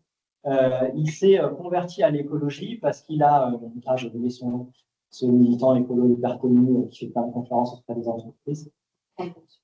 Allez-y, lancez des noms. C'est pas Hugo Clément. Bon, peu importe. En tout cas, il y a une de ces figures un peu. Voilà, Cyril Dion. Cyril Dion vient faire une conférence pour Decathlon, un cadre qui tombe en extase devant son discours et qui devient un militant de l'écologie dans Decathlon et qui dit « J'ai mis la raison d'être de l'entreprise plus importante que moi. » En fait, il prend vraiment au sérieux le discours de l'entreprise qui veut être responsable au plan environnemental. Donc, il est dans les services centraux à Villeneuve-d'Ascq. Il commence à développer tout un tas de projets pour dire « mais il faut qu'on arrête de vendre pour vendre. Il faut… vous voyez, je parlais de la seconde main tout à l'heure. Il faut au maximum mettre en place des systèmes, des économies d'usage pour que, en fait, par exemple, les clients louent des produits plutôt que les acheter, etc. Et à un moment, ils se heurtent à d'autres cadres qui disent « mais attends, là, tes projets, ils vont à l'encontre de l'objectif qui est l'objectif de faire du chiffre. Il faut qu'on fasse du chiffre d'affaires. Donc, si on ne fait pas de chiffre, tu ne peux pas faire tes projets écolos. » Donc, il en vient finalement à quitter l'entreprise parce qu'il se rend compte qu'il y a un moment où justement la logique de la vertu environnementale entre en contradiction avec la logique de la rentabilité économique, ou en tout cas de la profitabilité économique. Voilà, tout ça crée des contradictions qui font émerger des formes de critiques, alors qui sont plus souvent individuelles que collectives, mais qui peuvent, dans certains contextes, prendre la forme d'une protestation collective Je ne rentrerai pas dans le détail là-dessus, peut-être dans la discussion si on a encore un peu de temps. Mais en même temps, ce qu'on montre, et je vais terminer là-dessus, ce qu'on montre dans le bouquin, c'est que s'il y a des formes de critique qui s'expriment, bien souvent, on reprend une expression de collègues sociologues, politistes, Elsa Rambaud et Johanna Simon, qui parlent de critique légitimiste. C'est-à-dire que la critique de Décathlon va être portée au nom des valeurs de Décathlon. Ce sont finalement des salariés qui ont souvent tellement cru à l'entreprise qu'ils retournent contre l'entreprise ses propres valeurs. Et ça, on l'a vu par exemple sur un autre registre en France pour la première fois dans l'histoire de l'entreprise. En 2021, au sortir du Covid, dans le contexte de crise inflationniste, Décathlon connaît ses premiers débrayages nationaux. Des grèves nationales qui sont organisées par un acteur syndical dans l'entreprise qui est minoritaire, qui est la CFDT, qui est considéré un peu comme le mouton noir à Décathlon, c'est les contestataires dans la boîte. Et la CFDT organise des débrayages. Ce qui est marrant, c'est qu'on avait interviewé le délégué syndical central 6 mois plus tôt, qui nous avait dit jamais de la vie il y aura de grève à Décathlon parce que les salariés ne sont pas prêts. 6 mois plus tard, ils organisent une grève. Le Covid est passé par là, l'inflation, etc. Mais en même temps, ce qui est intéressant, c'est de voir comment ils organisent cette grève. Et la grève, la façon dont elle est organisée, les revendications qui sont portées, mais aussi le discours des salariés lambda qui sont interviewés par les médias locaux. J'ai en tête une petite vignette d'un journal télé dans l'Est de la France où il y a des salariés qui sont interviewés. C'est vraiment cette idée nous, on est à fond décathlonien, on s'est donné à fond pendant la crise Covid et il n'y a aucune reconnaissance parce que tout le profit de l'entreprise, il est accaparé par les actionnaires au plan central, mais il n'y a pas de conséquences sur nos propres salaires à nous. Donc, il y a cette idée que c'est parce qu'on est des décathloniens investis qu'on peut se permettre de critiquer l'entreprise Décathlon. Hein, donc, il n'y a pas du tout un discours de classe, de lutte de classe ou quoi que ce soit. Hein, c'est vraiment un discours très basique, en fait, de reconnaissance de l'engagement, ce qu'on appelle donc cette critique légitimiste. Donc voilà, j'ai fait l'impasse sur tout un tas de choses, mais je pense que, vu que ça fait 1h20 que je pose, il est mieux qu'on puisse avoir un petit temps d'échange. Donc, je vous remercie pour votre attention. Sur la photo, je ne sais pas, mais des chercheurs se cachent dans cette photo. Ça, c'est typiquement le type d'action qu'on a pu mener quand on n'était pas dans les magasins à faire des entretiens ou à bosser avec les vendeurs. Là, c'est une opération de nettoyage, c'est une rando écolo. En gros, il y a des salariés de Décathlon qui sont là avec des clients de Décathlon et des chercheurs en sociologie, en sciences politiques pour ramasser des ordures sur le bord de la route pour nettoyer l'environnement. Merci beaucoup. On va donc pas aux questions. La parole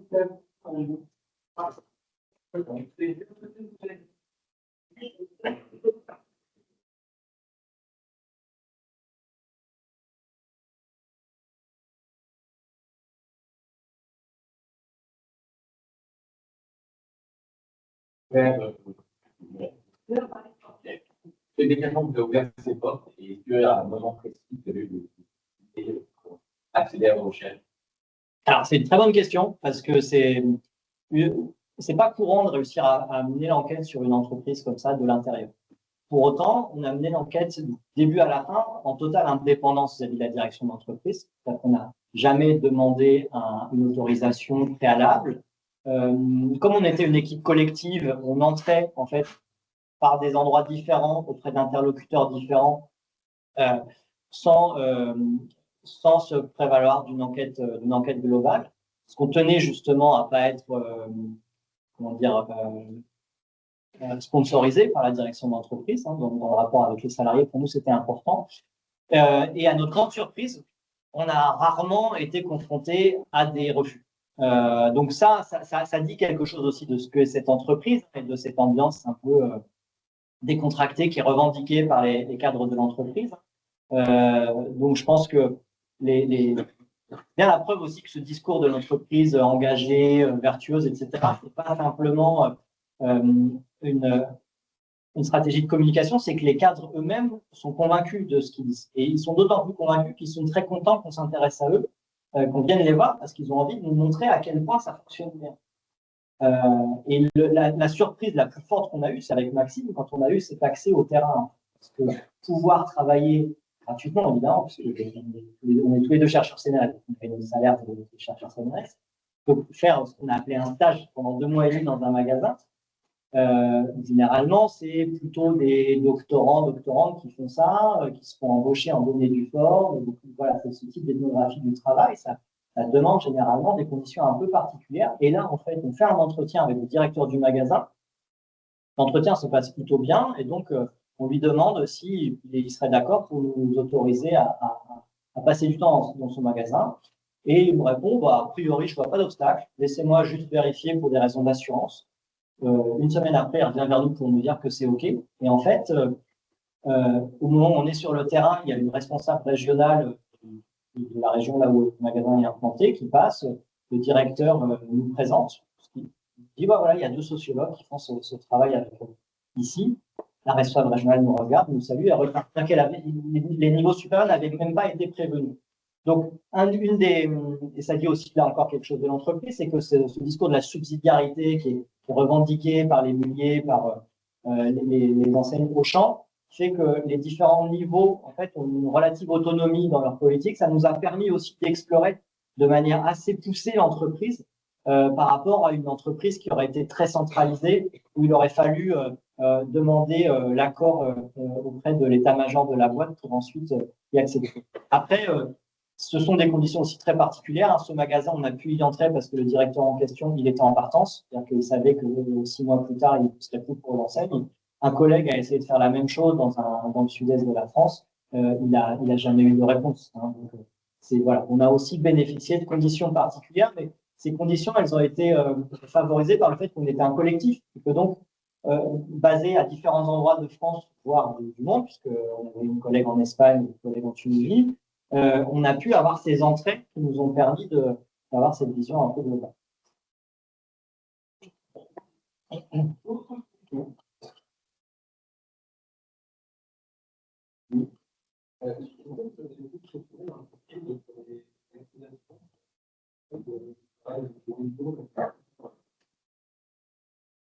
Alors, on n'a pas interpellé directement l'entreprise là-dessus parce que le scandale des Ouïghours, il a été médiatisé quand on était en train d'écrire le livre.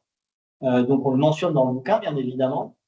Et de manière générale, en fait, alors il y a tout un tas de moments sur le terrain où on se rend compte à quel point, en particulier, la politique de responsabilité sociale en direction des sous-traitants relève avant tout d'une politique de monstration d'un désir de conformité aux normes sociales plutôt que de vérification de la véritable effectivité de ces normes sociales. C'est-à-dire que concrètement, les ingénieurs de production qui sont chargés d'aller visiter les sous-traitants nous expliquent que pour réaliser un bon audit social, il faut le faire en bonne intelligence avec le directeur d'entreprise sous-traitant, le prévenir que dans 1 mois, on va visiter l'entreprise pour être sûr que l'entreprise soit aux normes quand on la visitera. Et les ingénieurs, très convaincus, nous disent mais c'est le meilleur moyen de faire en sorte que l'entreprise se conforme aux standards. Donc voilà, nous on a saisi le caractère un peu superficiel de la politique de responsabilité sociale, particulièrement vis-à-vis des sous-traitants, à travers le travail concret des ingénieurs qui sont censés le faire, mais sans nous centrer sur les scandales. Et là, en l'occurrence, c'est aussi parce que là, c'est peut-être la différence entre le point de vue des chercheurs qu'on a essayé de développer par rapport au point de vue des journalistes ou des ONG qui ont justement pour objectif premier de dénoncer les contradictions en fait entre un discours et une pratique. Nous, ce qu'on essayait de voir, c'était avant de dénoncer des contradictions, c'était de comprendre comment fonctionnait ce système et justement, en comprenant le fonctionnement de ce système, de saisir les conditions de possibilité de ce décalage entre le discours et la pratique. C'est pour ça que je vous renvoyais au travail des ingénieurs en production. Donc, il y a l'histoire des Ouïghours. Plus récemment, il y a eu enfin pas plus récemment, à peu près au même moment, il y a eu la dénonciation du maintien des magasins en Russie. Voilà, il y a tout un tas de problèmes qui ont été relevés, qui montrent justement que l'entreprise citoyenne, elle est loin d'être une entreprise irréprochable, hein, quand bien même des salariés, des cadres s'engagent dans cette entreprise en prenant au sérieux, et y compris en essayant à leur niveau de mettre en œuvre avec beaucoup de sincérité ces engagements qui veulent être vertueux.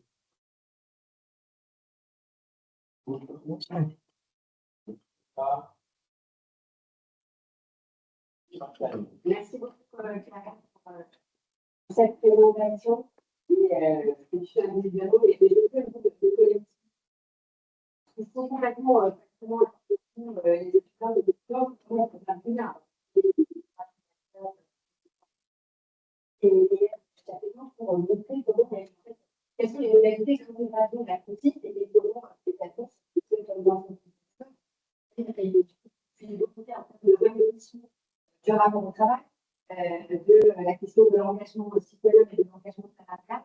Et alors, je vous deux principales questions. Est-ce que vous allez revenir sur les restrictions que vous avez pour accéder? Vous avez notamment des restrictions d'accueil syndicaux qui sont pas exceptionnelles, qui sont chez les patients, mais peut-être également pour les salariés et qui accueillent en dehors de l'espace syndical.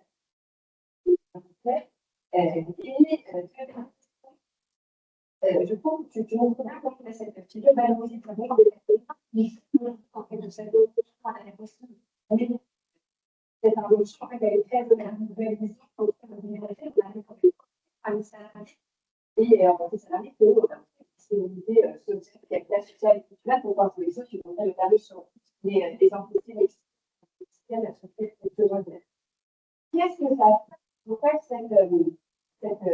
tu l'as évoqué très rapidement, et le CAPA, il y a plein de réactions collectives, où en tout cas, quand elle est extrêmement bien politisée, notamment à partir de cette lunette du JT dans l'Est de la France.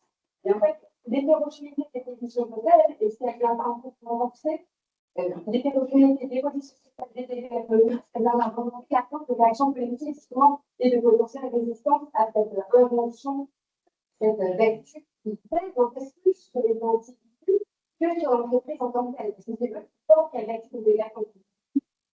Oui, tout à fait. Alors, pour te répondre dans l'ordre, sur les restitutions, on a fait 2 restitutions en bonne et due forme.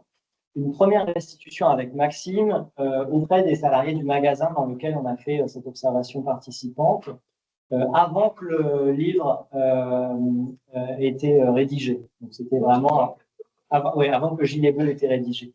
Donc, c'était un bilan d'étape qui, justement, préparait l'écriture du bouquin. Donc, on a été invité, en fait, à ce qu'on appelle dans le langage indigène un point mi-année, qui est une réunion, c'était dans un bowling, où toute l'équipe du magasin était conviée, où il y avait des présentations des différents responsables, des PowerPoint sur les performances qu'on a menées, etc. Un petit buffet, et puis ça devait se continuer par une soirée festive autour du bowling. Ça, c'est, voilà. Je précise tout ça parce que ça donne une idée de ces mécanismes de production de la convivialité, en fait, qui sont censés produire du sentiment d'appartenance à la boîte. Donc, on a fait la présentation avec Maxime à cette occasion-là. Et alors, à notre grand désarroi, notre présentation a suscité très peu de réactions. Alors, des réactions auxquelles on ne s'attendait pas, c'est-à-dire le directeur de magasin, alors qu'il n'était pas celui qui nous avait ouvert la porte, puisqu'entre-temps, le directeur avait changé, mais qu'on avait quand même connu, puisqu'il s'avait changé dans le cours de notre présence sur le terrain. Directeur de magasin qui est super emballé, nous a félicité pour notre enquête, tout en disant que ce qu'on montrait, c'était bien la preuve que tous les décathloniens ne jouaient pas forcément au jeu et que c'était dommage. Alors que nous, notre discours, c'était précisément de montrer que tous les décathloniens n'étaient pas disposés socialement à pouvoir jouer le jeu de l'entreprise. Donc là, on voit bien la façon dont les gens entendent ce qu'ils veulent bien entendre, en fait. Donc nous, on avait un discours qui essayait d'expliquer sociologiquement la marginalisation de certains salariés. Le directeur de l'entreprise le réinterprétait en termes individuels, comme tu soulignais d'ailleurs, Raphaël. Et face à lui, des salariés qui sont restés très silencieux. Alors, 2 hypothèses sur ce silence. Première hypothèse, le fait que on a beau être dans une entreprise qui se veut citoyenne et une grande famille, on est dans une entreprise capitaliste avec des salariés et des cadres dirigeants. Et donc, c'est toujours difficile de faire entendre un autre son de cloche quand le chef a fait part de la bonne interprétation de notre présentation. Et l'autre hypothèse, c'est aussi les défauts de de nos postures professionnelles. C'est-à-dire que nous, on avait fait une présentation qu'on pensait être très accessible, on avait fait courte, mais je pense que malgré tout, la façon dont on l'a présenté, les mots qu'on a employés, etc., les retours qu'on a eus après en aparté avec des salariés, ils disaient « ouais, c'était super bien, mais c'était compliqué, c'était très abstrait, etc. » Donc, il y a toujours aussi une difficulté dans les pratiques de restitution de trouver les termes qui vont permettre en fait au public de s'approprier les résultats de nos recherches. Donc là, pour le coup, on avait échoué. Un autre moment de restitution, là, c'est beaucoup plus récent, c'est après la publication de Gilet bleu. Il y a 15 jours, on a organisé, Maxime a organisé au CNAM, parce que lui, il est basé dans un labo qui est au CNAM, en plein cœur de Paris, une présentation du bouquin en fin de journée en invitant des syndicalistes de Decathlon à venir nous discuter. Et là, c'était très différent parce que du coup, donc c'était un public qui était mixte, hein, des collègues universitaires, des gens, des curieux qui étaient venus, et puis des salariés de Decathlon, plutôt des syndicalistes, en tout cas des salariés syndiqués. Syndiqués de la CFDT et de la CGT, qui sont dans la configuration interne à Decathlon, les deux syndicats un peu critiques. Les syndicats majoritaires sont la CFTC et l'UNSA, et les deux syndicats minoritaires, même si la CFDT est maintenant le deuxième syndicat de la boîte, sont la CFDT et la CGT. Et là, ce qui était très intéressant, c'est de voir à quel point, alors c'est plus lié à ce bouquin, parce que le format de Raison d'agir, c'est aussi un format, justement, c'est dans le projet originel de cette collection qui a été fondée par Pierre Bourdieu, hein, la sociologie comme sport de combat. L'idée, c'est que la sociologie, elle doit aussi donner des armes pour la critique sociale, elle doit se rendre accessible aux acteurs sociaux, etc.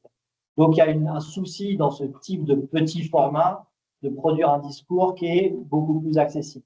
C'est pas du tout la même logique que ce bouquin, qui est beaucoup plus théorique, etc. Et donc là, pour le coup, on a eu de la part de salariés, mais qui étaient disposés à recevoir cette lecture parce qu'eux-mêmes déjà engagés dans un rapport plus critique avec l'entreprise du fait des positions syndicales qu'ils occupent. On est très contents parce que c'était des retours hyper enthousiastes de salariés qui nous disaient « Ah, mais voilà, j'étais content de lire le livre déjà parce qu'il était facile à comprendre et ensuite parce que je me suis reconnu dedans. » Et l'avantage de ce bouquin, c'est que ça permet de mettre des mots sur des expériences qu'on ressent et qu'on n'arrive pas forcément à formuler. Donc là, pour le coup, on était un peu content parce que ça venait compenser la précédente restitution qui était plutôt un échec. Et donc voilà, ça a donné lieu à une discussion assez riche ce soir-là avec les syndicalistes sur des aspects qu'on avait négligés dans le bouquin ou d'autres aspects qui venaient plutôt confirmer nos analyses. Et en tout cas, une anecdote, le délégué syndical central de la CFDT, il a commandé 20 exemplaires des deux bouquins pour les distribuer aux gens de son équipe. Donc, il y a en tout cas cette idée qu'un regard un peu distancié à l'entreprise, voilà, il capte l'attention à tout le moins des salariés et des syndicalistes qui ont un rapport critique à l'entreprise. On n'a pas eu de retour de la part des plus légitimistes. Pas de retour ni enthousiaste ni critique. On s'était posé la question, par exemple, est-ce qu'on cite Decathlon? C'était très vite dit, mais en fait, ça n'a pas de sens d'anonymiser une entreprise que tout le monde va reconnaître. Par ailleurs, les autres collègues qui ont déjà travaillé sur Decathlon citaient déjà l'entreprise. On avait posé la question à l'éditeur, est-ce qu'il y a des risques de poursuite? Parce qu'on parle de choses qui sont quand même internes à la boîte, etc.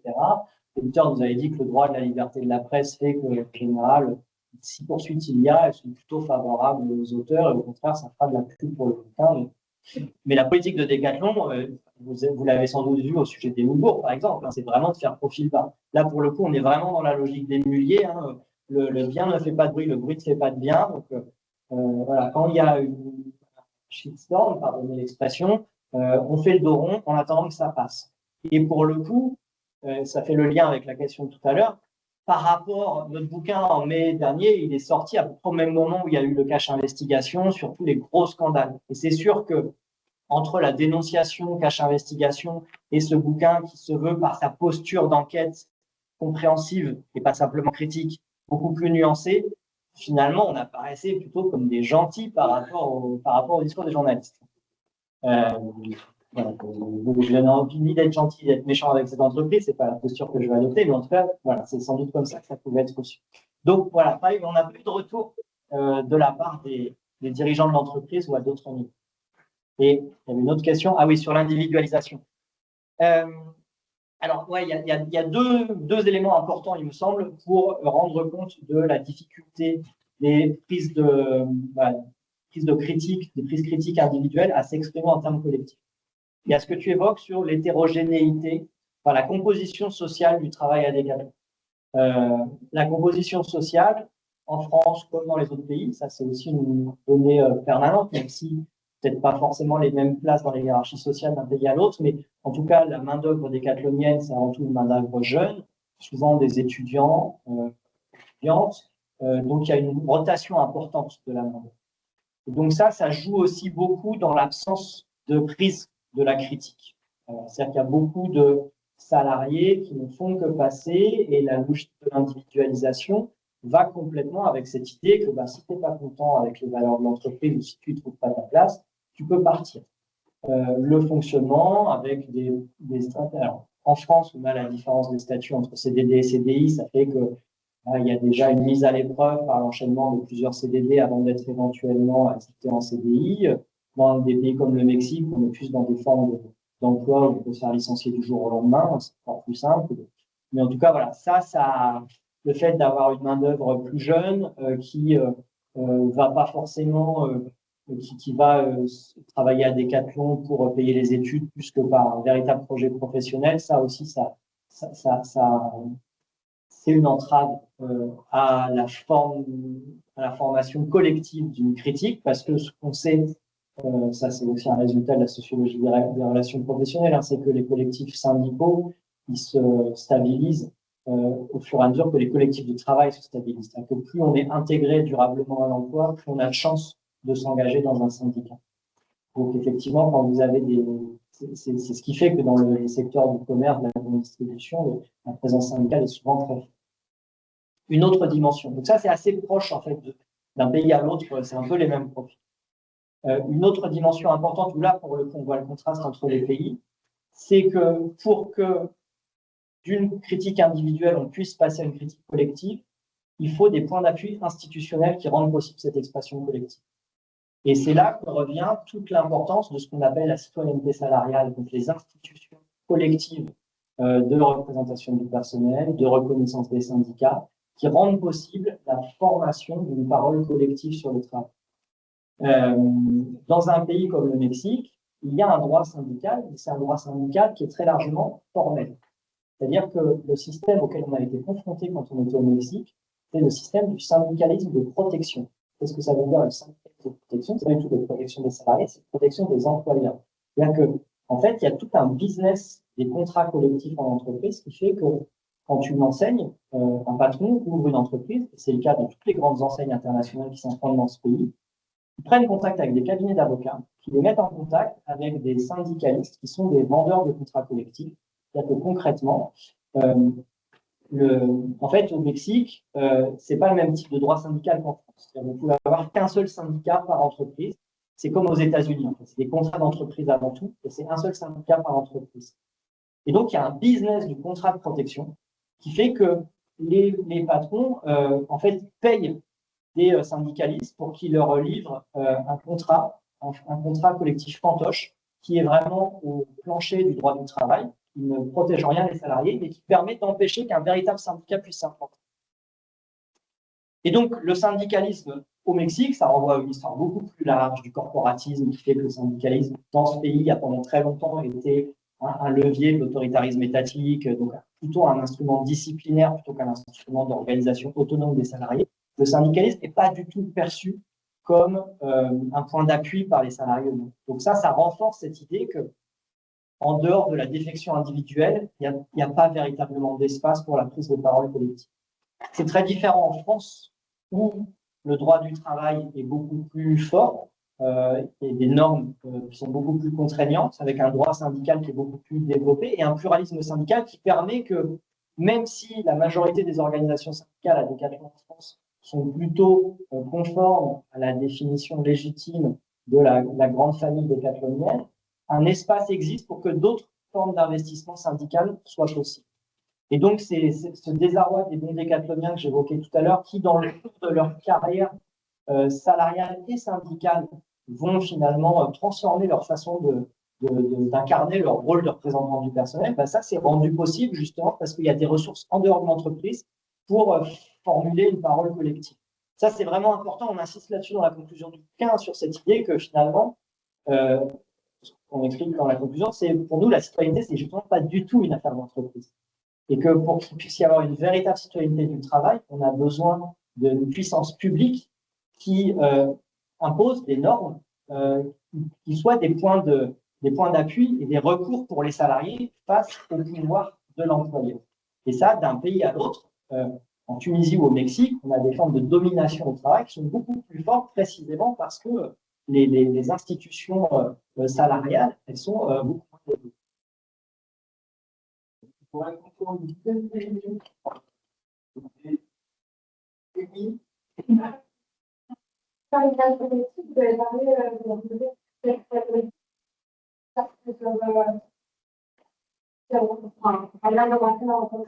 mais c'est quoi les côtés négatifs? Alors, les côtés négatifs, c'est que c'est beaucoup plus long. C'est beaucoup de travail. Donc ça, c'est possible justement quand on a un projet collectif avec un budget qui nous permet d'organiser des réunions sur 1 ou 2 jours, de payer les voyages en train, voire en avion, des collègues qui doivent venir, d'organiser tout ce temps. Donc on a le bouquin, on a mis 1 an et demi, je pense, à l'écrire, rythmé justement par ces réunions collectives. Un autre aspect qui peut être négatif du travail collectif, c'est que les différents collègues n'ont pas le même degré d'implication dans une enquête. Et c'est normal parce que, on revient là-dessus dans l'annexe méthodologique. Nous, ce qui nous a permis notamment de réaliser cette enquête, c'est que plusieurs d'entre nous étions des chargés de recherche CNRS. C'est-à-dire qu'un chargé de recherche, à la différence d'un maître de conférence ou d'un professeur à l'université, il n'a pas d'enseignement à faire. Il peut par ailleurs faire des enseignements quand il le souhaite, mais moi, par exemple, j'enseignais pas pendant la majeure partie du temps de l'enquête de terrain. C'est ce qui permet, par exemple, de partir 4 mois au Mexique au moment de la rentrée universitaire. Voilà, Raphaël ne peut pas faire ça. Elle aimerait bien retourner au Mexique, mais elle ne peut pas le faire. Donc ça, le fait d'avoir ce statut d'emploi qui est le statut de chargé de recherche CNRS, ça permet de mener des enquêtes de terrain de manière plus approfondie. Il y avait un autre collègue, Pierre Rouxel, qui a été vraiment avec moi le collègue qui a le plus bossé sur l'enquête parce qu'il a été recruté comme post-doctorant. Justement, c'était avant lui. Depuis, il a été recruté comme maître de conférence à l'université de Rennes. Mais à l'époque où il mène l'enquête avec nous, il est post-doc sur l'enquête. Donc, il a un contrat pour se consacrer entièrement à cette recherche. Voilà, donc une enquête collective, post-doctorant, pardon. C'est après, quand on a fini son doctorat, c'est un CDD en fait de chercheur avant d'être chercheur titulaire sous le statut de maître de chargé de recherche. Voilà. Donc, le travail collectif, on a essayé de s'appesantir un peu là-dessus dans l'annexe méthodologique. Ça suppose des conditions matérielles, institutionnelles, financières, biographiques de disponibilité. Voilà, le fait de ne pas avoir de charge de famille, le fait d'avoir du temps qui permet de se consacrer à ce travail. Mais ça a aussi énormément d'avantages. C'est-à-dire que, alors évidemment, on n'écrit pas tous autant. Ce bouquin collectif, on est 8 signataires. Il y a des degrés d'implication inégaux, mais on sait à quoi on s'attend quand on est dans une enquête collective de ce type. Mais en même temps, il y a une valeur inestimable de ce travail collectif. C'est-à-dire que même les collègues qui ont le moins écrit dans le bouquin, leur présence a été indispensable parce qu'ils ou elles pouvaient apporter un aspect que les autres n'avaient pas pu explorer dans l'enquête de terrain. Et c'est ce qui nous a permis d'avoir cette approche un peu originale.